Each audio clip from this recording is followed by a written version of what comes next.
గతంలో తెలుగుదేశం ప్రభుత్వంలో 14-19లో మరి మిర్చి రైతులకు ఏ విధంగా ఆదుకున్నామో మీ అందరికీ తెలుసు. మరి మిర్చి రైతులకు కింటాకు 7,000 ఉన్నప్పుడు 2017లో ప్రభుత్వం 129 కోట్లతో కింటా కంటే 1,500 బోనస్ ఇచ్చి రైతన్నలు కాపాడిన ప్రభుత్వం తెలుగుదేశం ప్రభుత్వం. రైతన్నల పక్షపాతి ప్రభుత్వం తెలుగుదేశం ప్రభుత్వం. అన్న నందమూరి తారక రామారావు గారి నుంచి నేటి చంద్రబాబు నాయుడు గారు, నారా లోకేష్ గారు, పవన్ కళ్యాణ్ అహర్నిశలు రైతన్నల కోసం కష్టపడుతున్నారు. మరి ఈ రోజు వాళ్ళ ఉనికి కోసం రాజకీయాలు చేస్తున్నారన్న విషయం అందరికీ తెలుసు.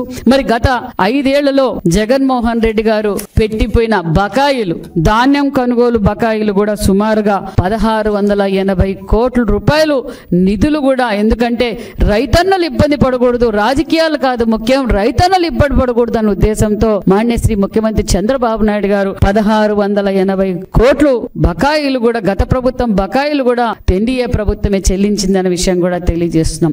నాణ్యతమైన ఎరువులు కావచ్చు, నాణ్యతమైన మందులు కావచ్చు, అదే విధంగా గత 5 సంవత్సరాలుగా డ్రిప్ ఇరిగేషన్ లేక, స్ప్రింక్లర్లు లేక, ఏ విధంగా పనిముట్లు లేక కూడా రైతన్నలు ఇబ్బంది పడ్డారన్న విషయం ప్రజలందరికీ తెలుసు. మరి మీరు ఏం చేశారు రైతుల కోసం?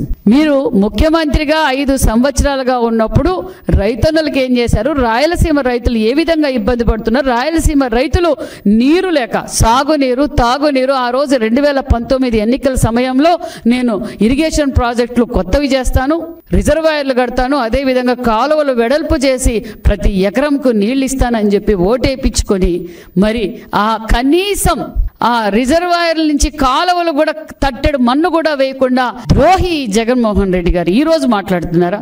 కనీసం తన సొంత జిల్లాలో, అన్నమయ్య జిల్లాలో రిజర్వాయర్, అన్నమయ్య డ్యామ్ కొట్టకపోతే కనీసం దాని మెయింటెనెన్స్ కూడా చేయలేని చాతగాని మాజీ ముఖ్యమంత్రి జగన్మోహన్ రెడ్డి గారు.